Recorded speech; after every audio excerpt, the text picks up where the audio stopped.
hallelujah.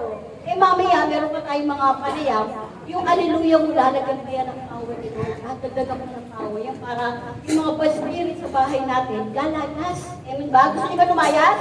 Palalayasin niyo ba yung mga bad spirit, yung mga kamalasan, mga karamdaman, kahirapan, salot yan.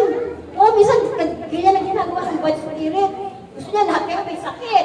Gusto niya lagi kayong walang pera. Gusto niya lagi kayong nag-aaway, nagkaguluhan. So, sa pamamagitan ng panalangin na yan, ituturo namin sa inyo. Yan yung magtataboy ng salot.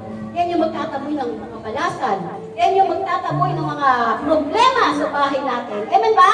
Gagamitin niyo ba yan? Gagamitin niyo ba yan? Kailangan gamitin niyo. So, kailangan tutubuan namin yung hallelujah. Sabihin niyo lang, hallelujah. Hallelujah. Hallelujah. O, kata tayo. Kagabi.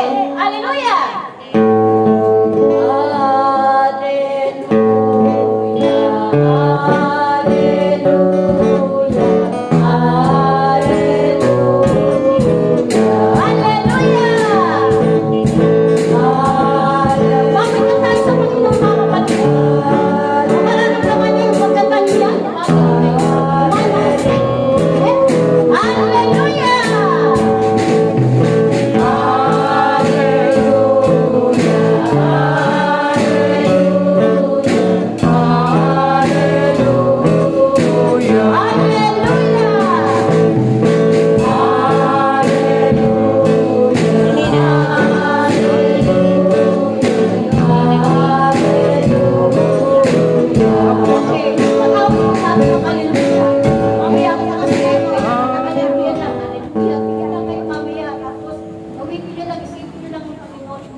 Bababa ni Holy Spirit eh. Amen ba? No? Na pinapagaling niya siya that time.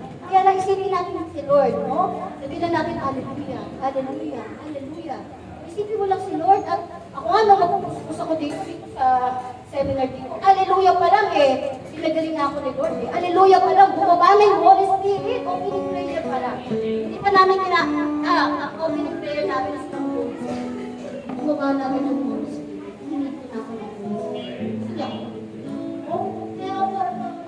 Nanglamin po natin ang prayer. Hallelujah.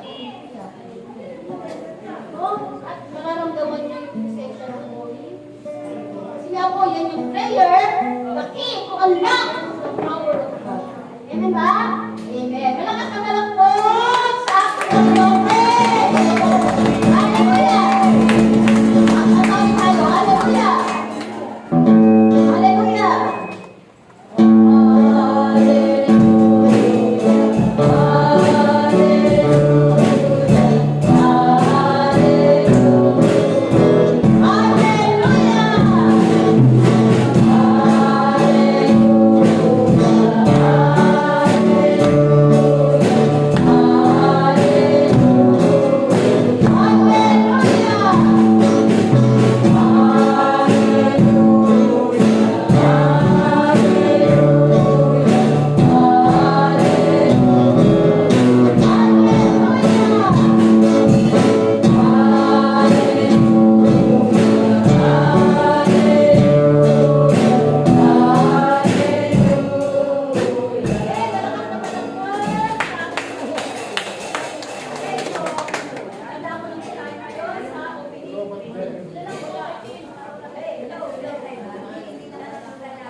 Ang din.